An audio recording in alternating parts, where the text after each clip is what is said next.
మంచిదే తల్లి, నన్ను ప్రేమిస్తే సంతోషం, నన్ను గౌరవిస్తే సంతోషం, మీకే మంచిది. దైవజనుని గౌరవించి ప్రేమించుట, యేసయ్యని గౌరవించి ప్రేమించుట మీకు మంచిది. ప్రభువుని ప్రేమించి గౌరవిస్తేనేమో స్థిరపరచబడతారు.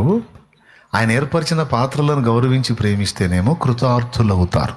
మీకే లాభం. కానీ నేనైతే అనుకోకూడదు. నేను ఆయన ఇచ్చేదాని మీదే అనుకోవాలి.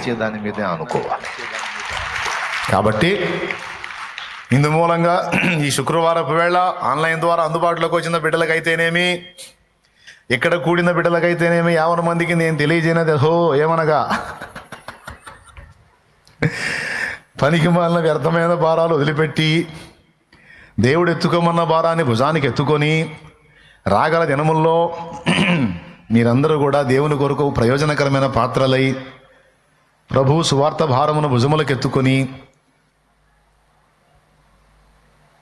దేవుని పాత్రలై దేవుని కార్య దీక్ష బద్ధులై గొప్ప విజయాలు సాధించి మీరు అడుగుపెట్టు చోటల్లో ఒక సంఘమును నా తండ్రి కడతాడు. మీరు ప్రవేశించిన ప్రాంతమెల్లా ఉజ్జీవంతో నా తండ్రి నింపుతాడు.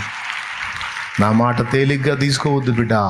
ఒక చోట గదిలే, ఒక చోట అడిగేసావు, ఒక పని జరిగింది. ఇంకో చోట అడిగాయమ్మా, నీ ఆహారం, నీ ద్వారా వచ్చే పరిచర్య కోసం అక్కడ బిడ్డలు ఉన్నారు.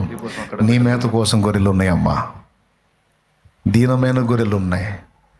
ఎక్కడో ఒక దానికి నువ్వు అతుక్కుపోవద్దు. ఒక చోట చేసి అతిశయపడద్దు. ఊపిరున్నంత వరకు మనం ఆగటానికి లేదురా తల్లి, సాగిపోవాలి క్రీస్తులో.